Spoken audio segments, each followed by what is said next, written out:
Thanks for joining us today, and very pleased to welcome you to our most recent video webinar.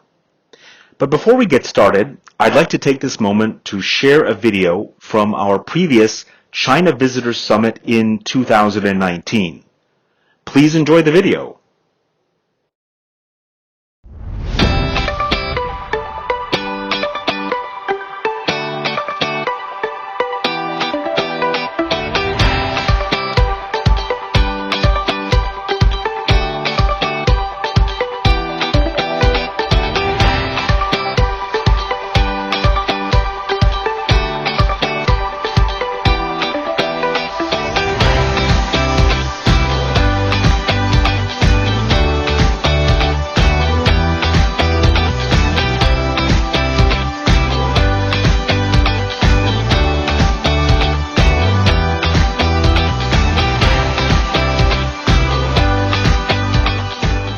This event, it is a very useful event for us, for Düsseldorf as destination, because we have the opportunity to establish new contacts to the Chinese agencies. It is a very qualitative contacts. We can recognize new trends. We can know more from Chinese agencies what Chinese tourists need if they travel to Europe. We were very curious to know new markets, new cultures, and hopefully to have new hosts and new guests in our properties. So it has been a very interesting event. We hope to have soon the opportunity to work with all the buyers that we met. It is a great chance to meet the Chinese decision makers and also firsthand to hear what they need and what they need to know about our markets and about our countries. But it is also a great opportunity for us to learn how to approach them and to understand that China is not one market, it's actually split in many segments, many areas. So there is also a lot for us to learn. I think it was a very useful event for me because I found a lot of useful contacts, a lot of new friends. I'm very happy with these 2 days, and I hope a very good and profound cooperation with China.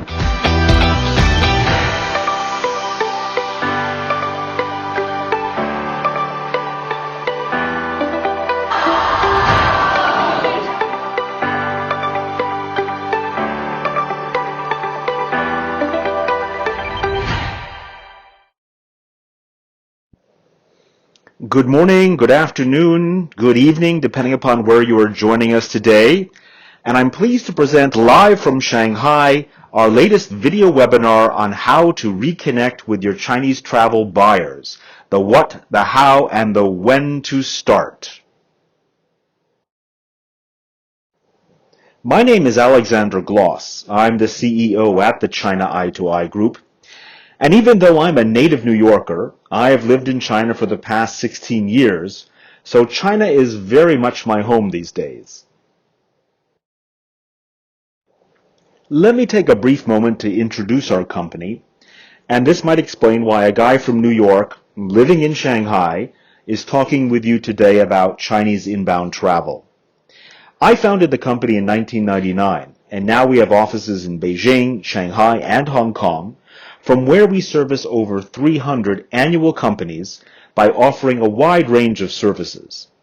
In addition, we are the largest media company in China focused exclusively on Chinese travel and overseas luxury shopping, with 18 million readers and 9 million followers on our various social media platforms.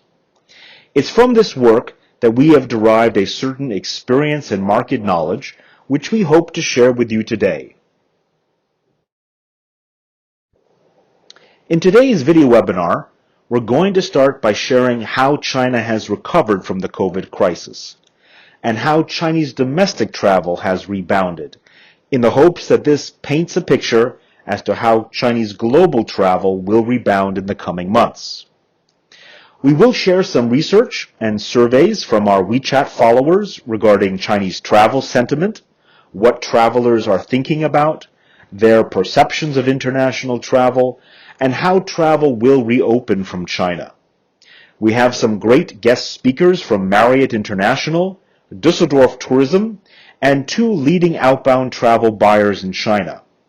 And finally, how can you best reconnect with China? Strategies, social media, and how to work effectively with Chinese resellers. So let's get started and see what's happening in China these days. China has experienced a real V-shaped recovery in 2020. China is the only major economy of the world that grew in 2020, although it's actually the lowest growth rate in nearly 40 years. But the economy has certainly normalized and even grew, which is quite an accomplishment. It's clear that the lockdown in the first several months of 2020 in China has produced the desired results. Let's take a look at what is spurring China's continued growth. Here's my friend, Mr. Nicholas Kristof from the New York Times.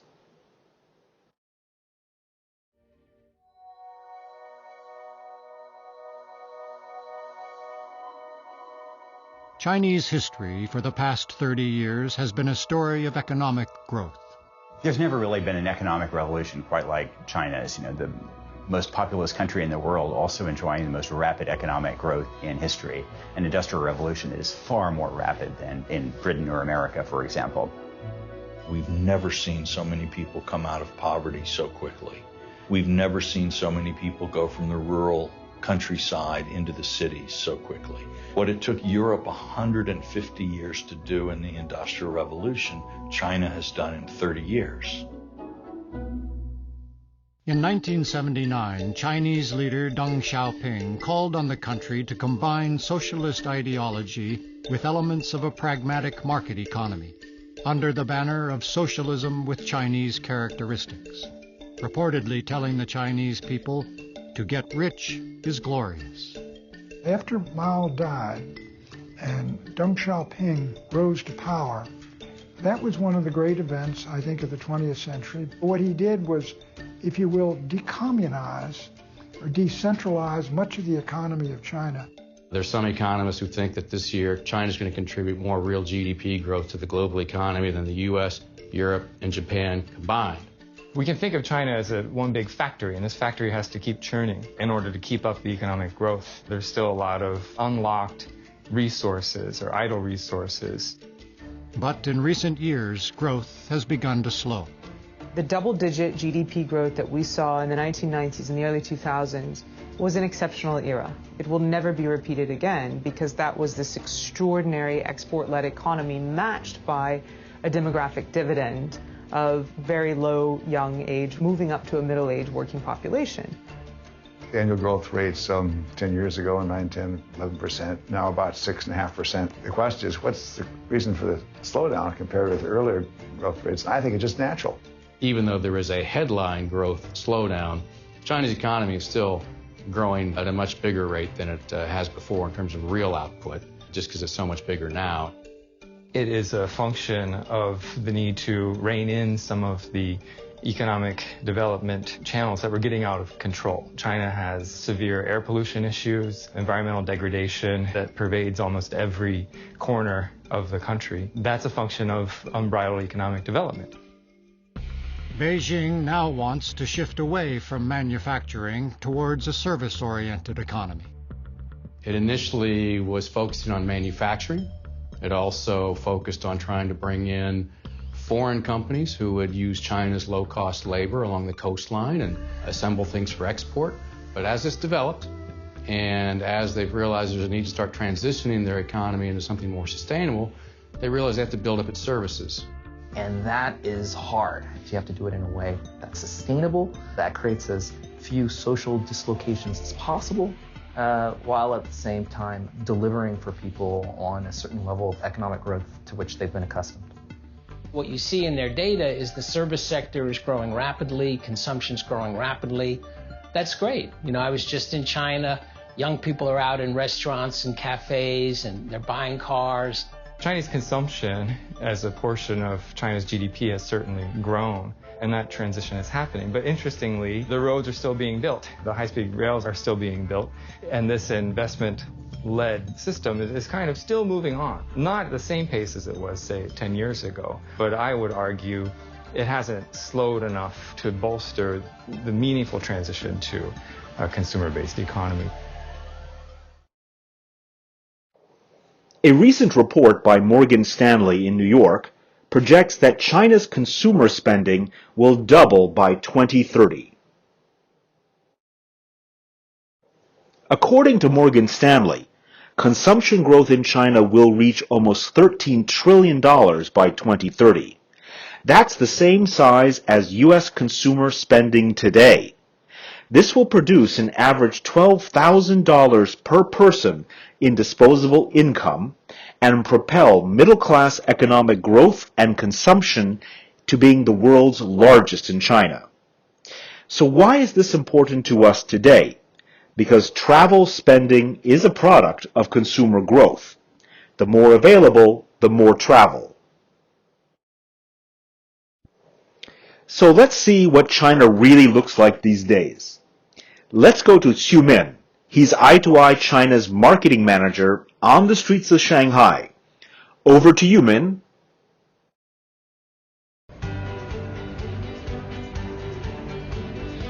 Hi, Alec. Thank you for joining me today, and hello to everyone on the webinar. I'm actually right now walking on Nanjing West Road, where you can find a lot of shopping malls, luxury brands, and five-star hotels. This is like the Fifth Avenue in Shanghai. Since China's reopening in the spring of 2020 last year, living in China has been a very normal experience, except that everyone has to wear a mask whenever they go outside, and everyone carries a health app.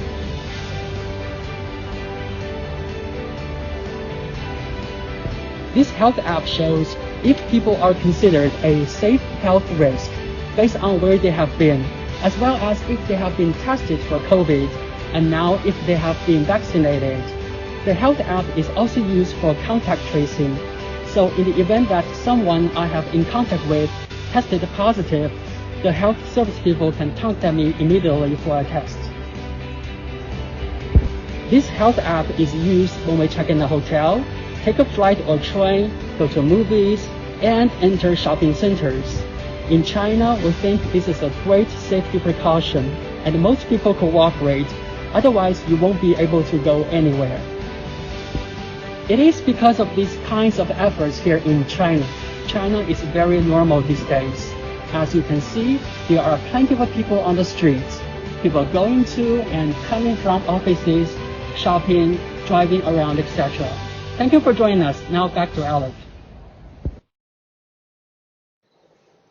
Thanks so much for that report.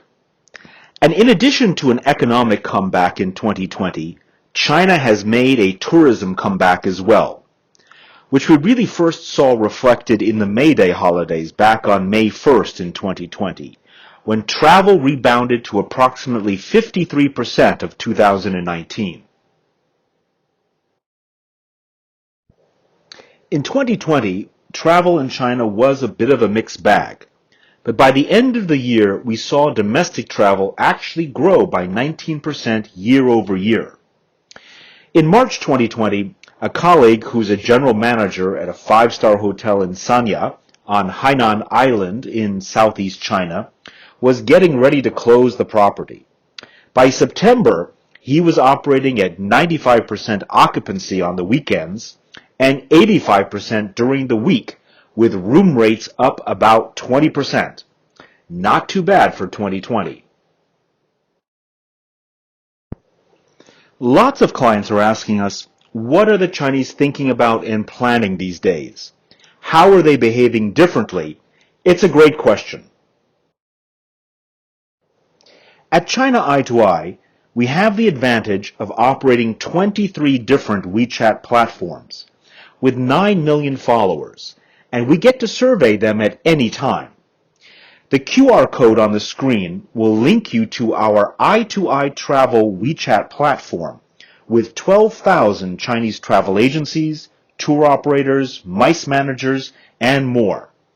It's a great way to connect with the Chinese travel trade buyers, and many organizations use it. If you have WeChat, you can just scan it and add and follow. So let's see what Chinese travelers are telling us about themselves these days. One of the first things that has stood out to us is that Chinese travelers say they are choosing self-driving as an alternative to traditional group and FIT transportation. And that's even though travelers are staying closer to home.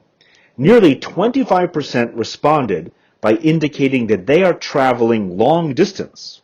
In China, that can be almost a 6-hour flight from Harbin in the north to Sanya in the south. We also noticed that travelers are preferring to travel with people they know, family, friends, colleagues, or even alone. Increasingly, Chinese travelers are looking for outdoor travel to mountains, deserts, beach destinations. And this is a very big change from the cities and shopping that they preferred in 2019. So let's see what some outbound travel agents are thinking these days. I'm very pleased to introduce Miss Shelley Jin. Shelley is the general manager from Shanghai Yangtze International Travel Services Company. Hi, Shelley. Thanks so much for joining us today. So, Shelley, we've got a quick question for you. Can you share some of your ideas on the reopening of Chinese global tourism? Hello, everyone. How are you? I'm Shelley Jin from Shanghai Yangtze International Travel Service. It's a long time we don't meet together, right? For reasons known to all, the COVID-19 has brought the crushing blow to the tourism industry. We all have had a hard 2020s. It's awful.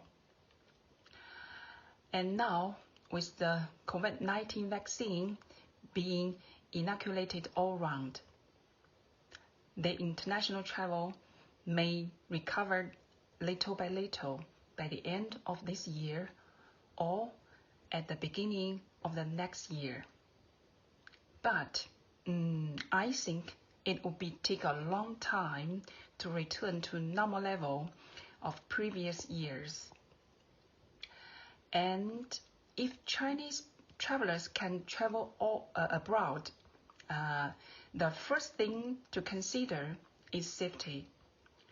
A safe surrounding that will not be infected by COVID-19, and no mandatory isolation requirement both of destination and back to China. And I think the first destination for outbound tourists are the countries and the regions around China, then followed by Europe and North America. And other areas will recover more slowly. Of course, this doesn't take into account the destination of business travelers. As a travel agency, we also paying close attention to the changes of border opening policies in each country, collecting customers' wishes and demands for outbound travel, and ready to restart the opening of outbound travel at any time. So let's wait for the sunny dawn together. Thank you for listening. Thanks so much, Shelley. Increasingly, Chinese travelers are becoming FIT travelers. And this is a trend that we've been monitoring for several years. In fact, to many destinations around the world, including Australia, US, and Europe, FIT is now larger than group travel. Another important trend is the increase in spending by the average Chinese traveler, especially on hotels, experiences, and even air travel. So what is going to motivate Chinese travelers in the new travel age? Well, safety will certainly be number one. National holidays and flex holidays will be more important as well. But it's also going to be about promotion and discounts, experiences, and visa. All of these are going to contribute together. I'm very pleased to introduce our next guest speaker. This is Mr. Fei Jin. He is the General Manager from Suzhou, China International Travel Services Company. Hi, Jin. Thanks so much for joining us today. Jin, we've got a quick question for you. How do you see the resumption in Chinese outbound travel? What are going to be some of the key motivations for future travel? Hello everyone, I'm Fei Xin from Suzhou, China International Travel Service. After a year of epidemic, Chinese people are eager to go outside when things are getting better. But up till now, they can only travel within the country. For the resume of international traveling, it depends on the agreements between China and other countries. And positively speaking, it may start late this year. And for the destinations, I think, first will be the Asian countries, which are doing very well last year. In the future, I think safety other than price will be the most important thing the Chinese travelers care about. Even they will pay more for it. They will avoid big groups, which increases the danger of infection. So there will be more small groups, or we call family groups. That will be very challenging for the travel services. If we want to get more Chinese travelers, first we need more vans of 10 to 12 seats. And of course, we need more driver guides in these destination countries. And for the itineraries, I think we should focus on the details of them, like the locations of the hotels or restaurants, or the menu of your breakfast. People would like to get more information before they starting their journey.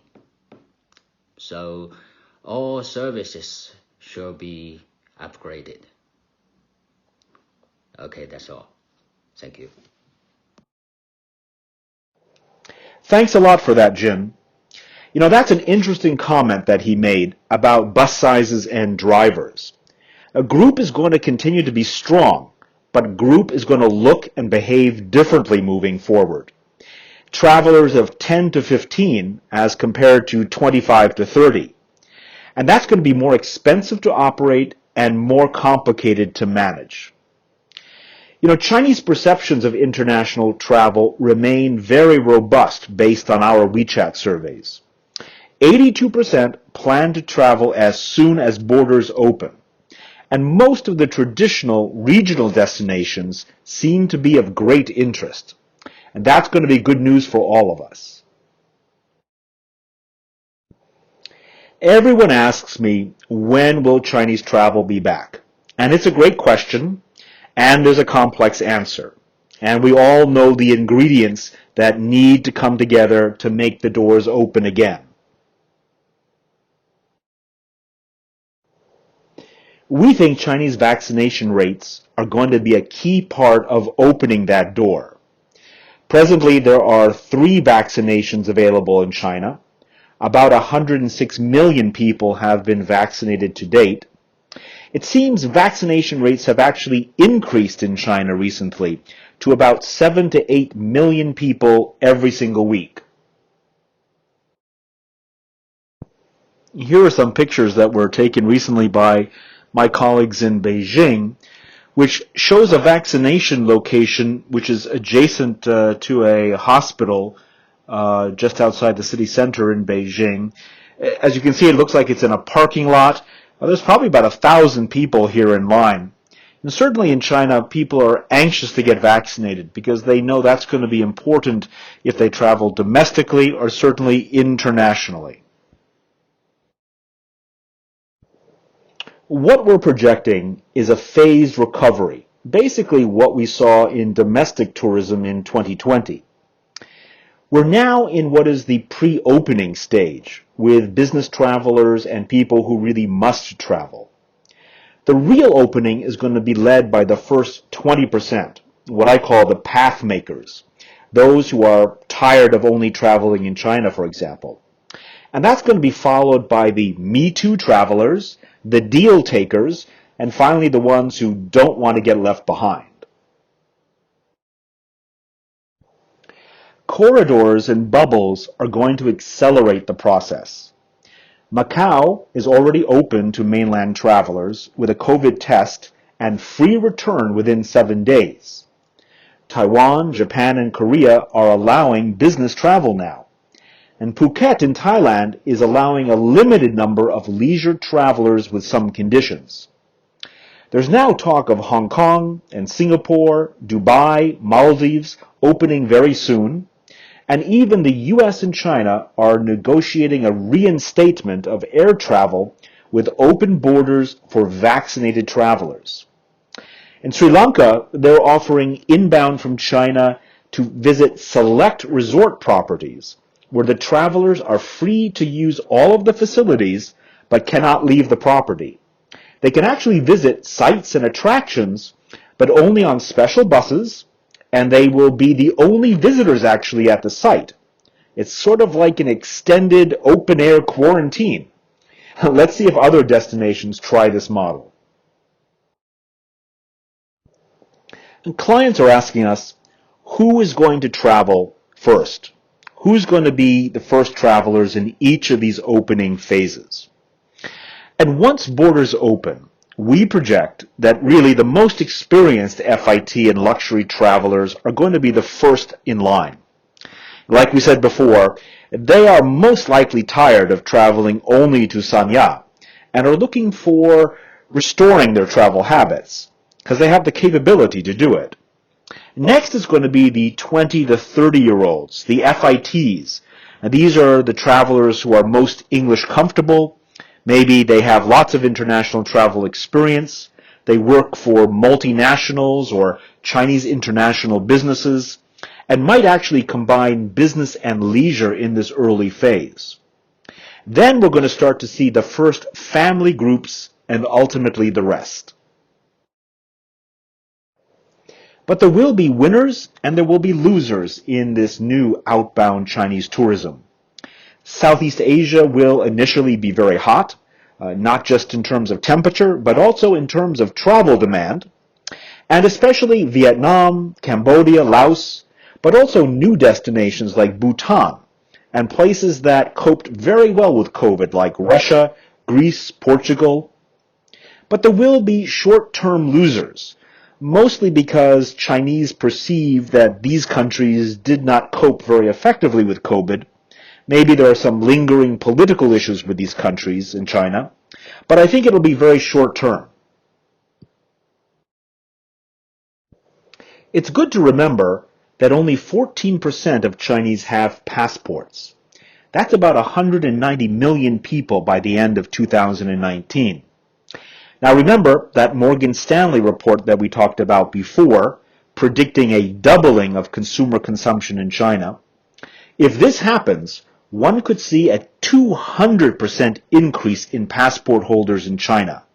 That's 560 million people. Let me say it again, 560 million.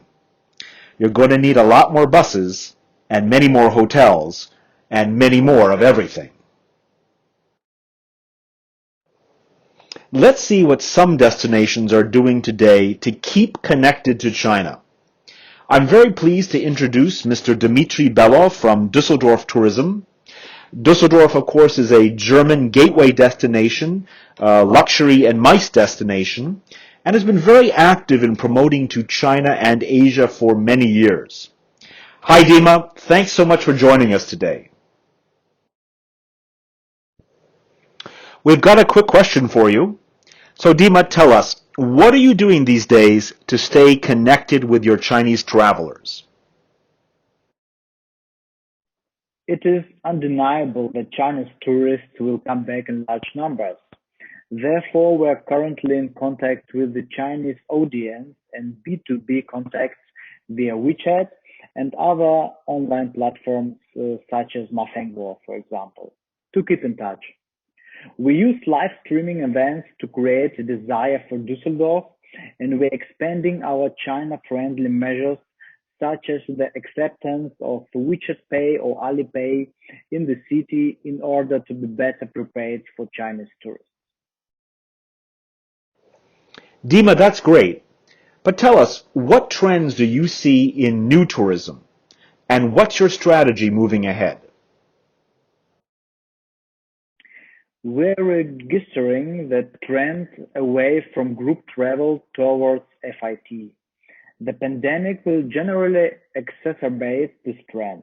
The new Chinese FIT tourists want to immerse himself more in the respective culture of the country, try out a lot of new things, get to know the locals, and yes, feel like a local too. Our tourism strategy is precisely geared toward this. We want our guests to feel at home with us. Now, Dima, I know you have a WeChat platform in China because we've actually helped you produce it and develop it over the past few years. So, Dima, tell us, how important is WeChat to your efforts these days? We have all seen how vulnerable tourism is. That is why it is all the more important to maintain and expand various communication channels in order to stay in contact even in such crises. If we didn't have our WeChat account, we would have lost a large share of the market. Dima, we know you have a lot of partners in Düsseldorf and also in the region of Germany. So tell us, how are you working with your local partners these days to keep them engaged with China? We are perfecting our strategy and continue to try to synthesize local partners to foreign and especially Chinese tourists. We organize training courses and workshops for this purpose. In addition, we establish contacts with Chinese companies such as Huawei or Xiaomi or other Chinese institutions in Düsseldorf itself. Dima, thanks very much for joining us. And I'm pleased to introduce our next speaker, Mr. David Bartlett. David is the Area Director of Sales and Distribution in Southern Europe for Marriott International. David, thank you for joining us. Marriott is an important partner of China Eye to Eye.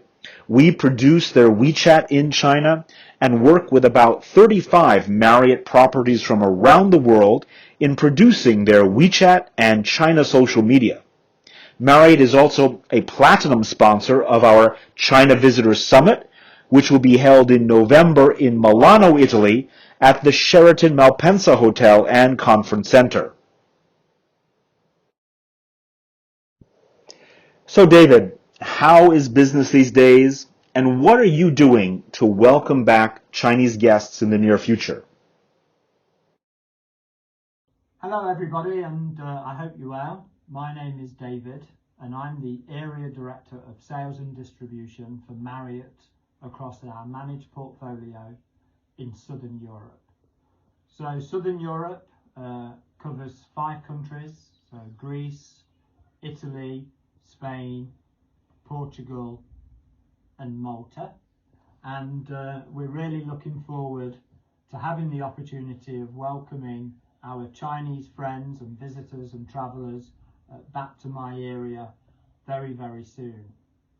On reflection, over the last year, as you know, it's been pretty tough and what I call really operating in business unusual. But please be rest assured when your travellers and guests come and stay at our hotels, they'll be staying in a safe environment.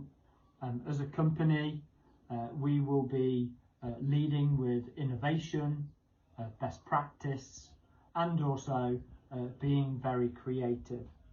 And we're really looking forward, as I say, of welcoming our guests back.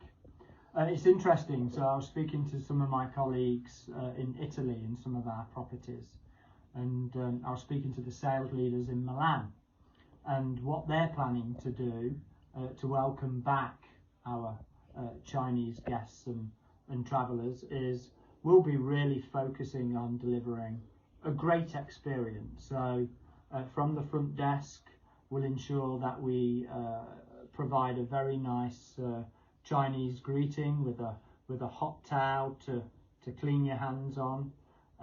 Also, when you stay with us, we'll make sure that we have some Chinese breakfast items on our buffet. From a concierge perspective, in some hotels we're looking at having maps in Chinese, and of course we'll be highlighting Chinese restaurants. We'll make sure in our rooms there's Chinese magazines, Chinese teas, and yeah, we're super looking forward to welcoming back, and also looking at hiring Chinese speaking associates as well. So for now, stay well, and when you come to Southern Europe and when you come to Marriott, you're welcome. We'll await. Thank you so much. David, thanks a lot for that, and I'm definitely looking forward to a Marriott experience soon. So there's no doubt Chinese travel is coming back. So what to do next? First, now is the time to get your tools in order. That means social media, WeChat, Weibo, TikTok. Open up these accounts. Get your Chinese website running. Get a .cn URL. Brochures, sales material, and packages all need to be in shape for the reopening. We've talked a lot today about Chinese social media. But Chinese social media is different than what you use in the West. Firstly, Facebook, Twitter, WhatsApp, these are all blocked here in China. Chinese use social media differently. WeChat is the king, with over 1 billion daily users, spending as much as 90 minutes a day. WeChat is communicative, it's increasingly used for business, it's financial, it's transactional, it's searchable. In China, we say if you're not on WeChat, you are not in China. So let's take a deeper look at WeChat. I think you'll better understand how different it is than your social media.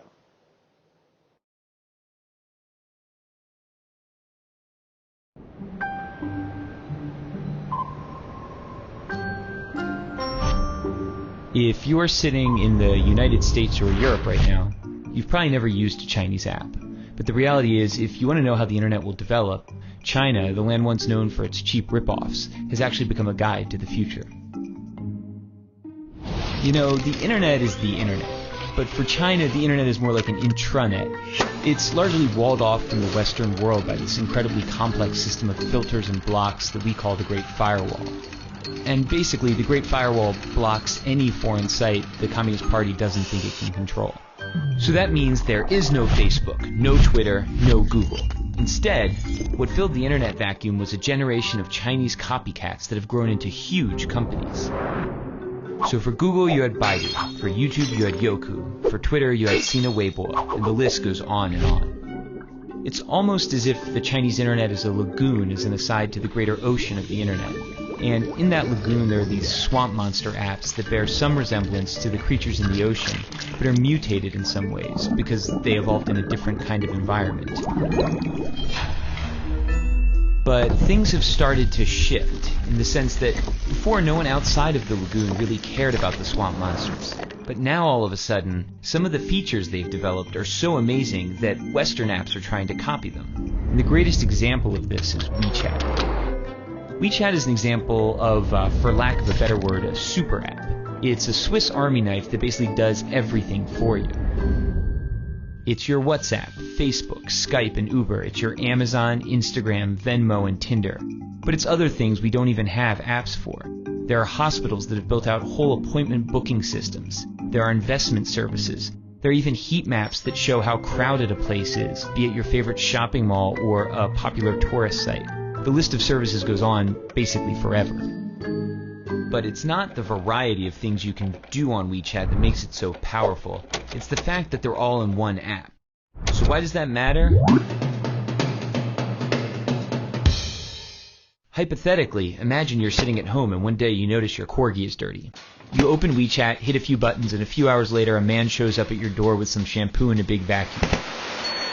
Your dog gets cleaned and he looks great. You take a photo, you share it with your friends, and tag the dog cleaning business. You haven't left the app. Your friend who likes Hello Kitty and works a boring office job is slacking off at work and looking at WeChat. She sees the photo of your clean corgi. She decides she wants her poodle clean. She clicks the tag on your photo and orders the same service. Within seconds, the man with the big vacuum is on his way to her house. She pays him, and he's happy because he got paid instantly on WeChat. She starts chatting with you to thank you. Neither of you have left the app. While chatting, she tells you about a new hip noodle joint. She says, you have to come. It's a schlep, but you accept. She orders food while still at her desk. You order a taxi. She pays for the food. On the way to her house, the man with the big vacuum invests the money he earned from both of you into a wealth management product that's probably a little too risky. Neither of you nor the man with the big vacuum have left the app. Both of you arrive and the app tells the kitchen you're there. Your WeChat profile photo pops up on the wall. It's an old photo from the year you had that weird part in your hair. Of course she makes a comment. Your food is served. You notice your meat is a bit overcooked, so you snap a photo and post a disparaging restaurant review. You're already on your phone and you remember you still owe your friend money because she paid. You transfer her money. Neither of you, the man with the big vacuum, nor the restaurant have left the app. At the restaurant there are no menus, there are no waiters, there is no cashier. There is only WeChat. By rolling so many functions into one single app, it's altered the concept of virality. It's no longer just videos or images or tweets that can go viral. It's a dog washer, noodles, all sorts of companies and products that get the push of a social network. Here in China, that network is 700 million people. Sounds great, right? Well, it is, but using a single app to find a date, schedule an oil change, or notarize a document also enables WeChat to collect a staggering volume of personal data. They know what you talk about, who you talk about it with, what you read, where you go, why you're going there, who's there, how you spend money when you're online, how you spend money when you're offline. The list goes on indefinitely. For advertisers, this is a miracle. It's the combined data of Facebook, Amazon, Google, and PayPal, all in one place. The problem is, all of the data is information Chinese companies are forced to share with the Chinese government, which has a long record of human rights violations, and isn't exactly shy about stalking its citizens. So if you're not in China, why does this matter? It matters because we're starting to see a number of Western tech companies attempt to replicate super apps like WeChat. For the companies, it's incredibly powerful, and for you and me, it's a convenient and even transformative technology. But of course, it could also be problematic. Concentrating so much data in so few hands could lay the groundwork for an Orwellian world where companies and governments can track every single movement you make.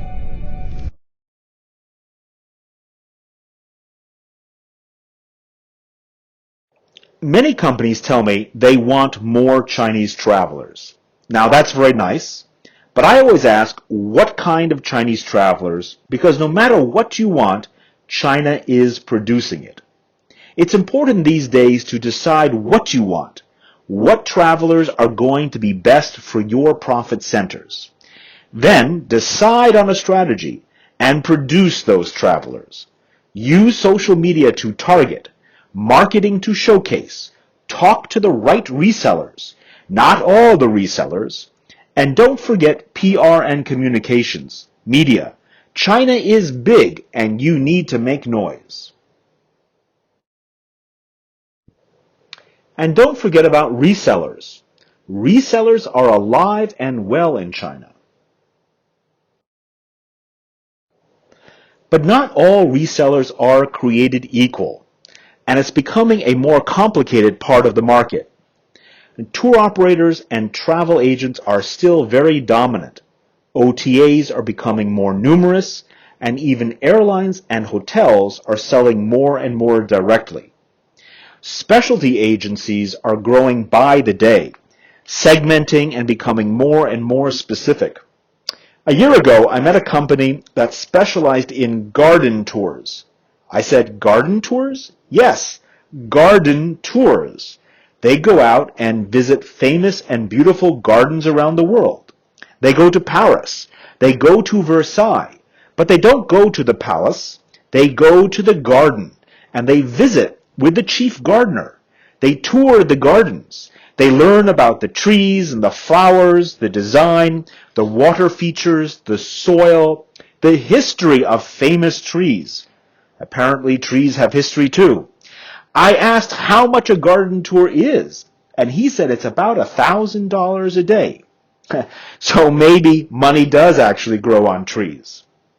But also remember that many of these largest operators, such as CYTS, CTS, CITS, these are basically consolidators, basically franchisers.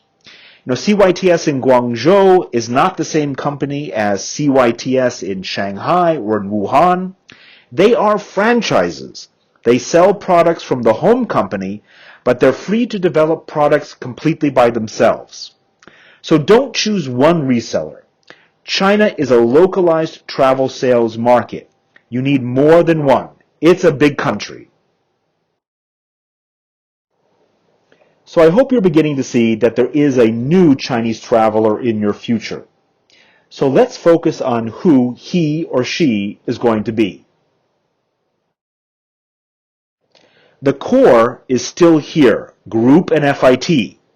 But business travel is going to be big in the next year. After all, Chinese businesses have not been in front of their clients for over a year. They need to visit their big accounts.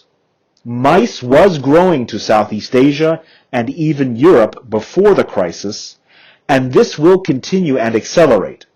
Luxury, adventure, culinary, and even garden tours are coming your way. But Chinese are not always in China. There are 7 million living full-time in North America and 5 million in Europe. 10% of our WeChat followers are outside of China. So sometimes when you market to China, the travelers might already be local. FlyDrive is going to double in the first year. And even now we're seeing growing drive only into Southeast Asia.